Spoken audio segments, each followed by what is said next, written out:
what is up? Yet another video. I know I've been rocking it video after video, and it's really fun for me. So this time we are talking about sky replacement. Now sky replacements are used in so many videos these days, and these are actually pretty cool thing. I mean, when you see it the first time, your minds are ought to be blown because they're so cool. While they're used nowadays as a more epic and on your face way, I used also sky replacements, and I used it in such a subtle way that most people didn't even notice. And the reason for doing that is I did not wanted that to be so much distracting. I instead wanted that to enhance my already okay shot. I mean, if the shot isn't cool enough, or you just think that it doesn't have much going on, you can totally go ahead and add in, and then your shot will actually be much more cool. I also placed it in between really fast cuts, so it wouldn't be that much visible or noticeable to the skies, and they might end up in thinking the shot was actually that good. So I'm gonna show you how I did it right now. So we are going to need After Effects to do this, so let's go in. Now once we are inside After Effects, first of all we have to create our very new first composition, and I'm going to do this by dragging my first clip, that is a footage.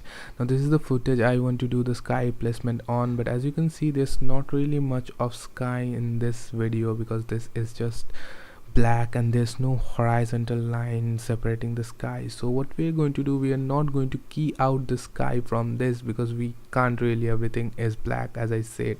And if what we are going to do is we are going to create a fake sky. Instead of keying out or using Luma key, we're going to drop images. We have this PNG image of the moon with a black background, and we have this another image of the stars, and we are going to drop this and create our own sky instead of using a sky from a stock footage, and this would work much better. I'm going to tell you in a while. So once we have dropped our images, we are going to scale them to the perfect fit, and once you can see it should look realistic, it shouldn't be too over the top because that's what our aim is.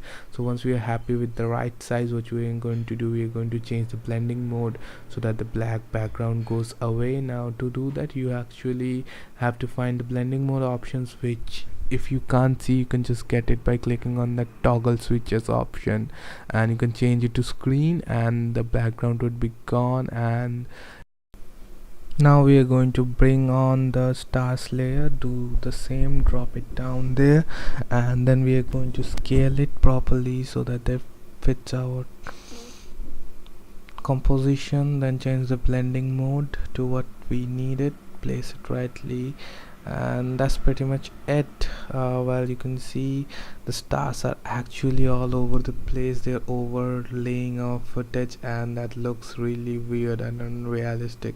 So to do that, we actually need to cut out the foreground objects that are in front of the sky, and the very first thing you got to do is press Ctrl+D to duplicate your bottom footage layer, then drag it to the top, and then go to the pen tool or press P, and then we are going to have a rough mask around our video. Now the things in the foreground, now you can do this in a rough way if you are having a footage like mine where the sky is not really that clearly distinguishable, but if your video has a sharp contrast between the sky and the foreground, then you got to use something more powerful like rotoscoping, or you can even key it out if you really want that on the duplicate footage. But for me, masking is good, and if you are good at masking, can totally go ahead with that. Now the next thing we would do is actually invert the mask so that our video is overlaid, and you can see now it works much better. Now what you could do is you could actually track the mask, but it does take a lot of time and it goes terribly long sometimes. So what we are going to do is we are going to skip that because we have to track the video anyway for our next step. And to do that, just select the bottommost layer, and go to track. Then we are going to track motion by getting a point. Now place the point on a high contrast point that is pretty much easily differentiable from its surroundings. Like this light here, it has a darker surrounding. Then go ahead and place this button, which will then track it throughout the footage, and you can just make sure that it's tracking correctly. AI does this pretty awesome job of tracking, and your work is done. Just go back and trace it backwards as well. This is in fact better than mask tracking and will help us even more later on.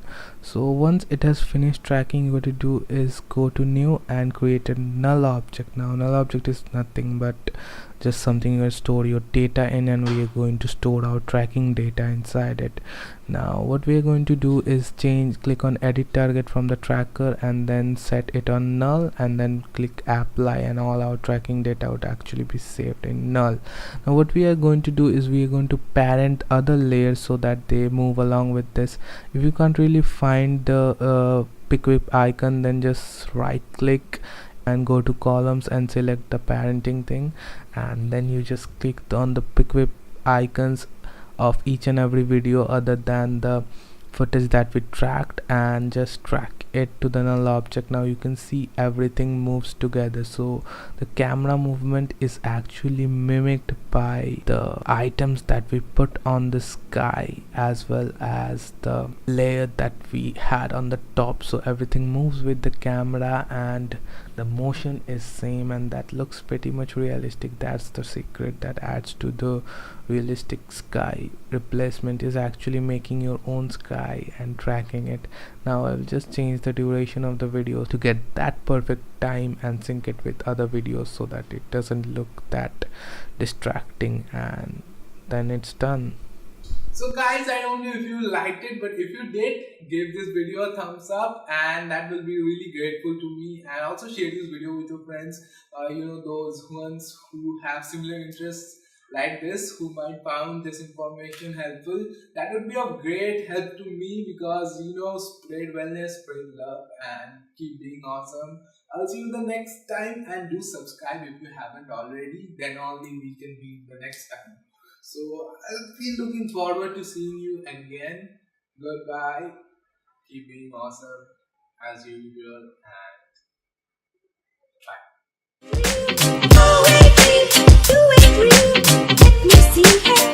bye.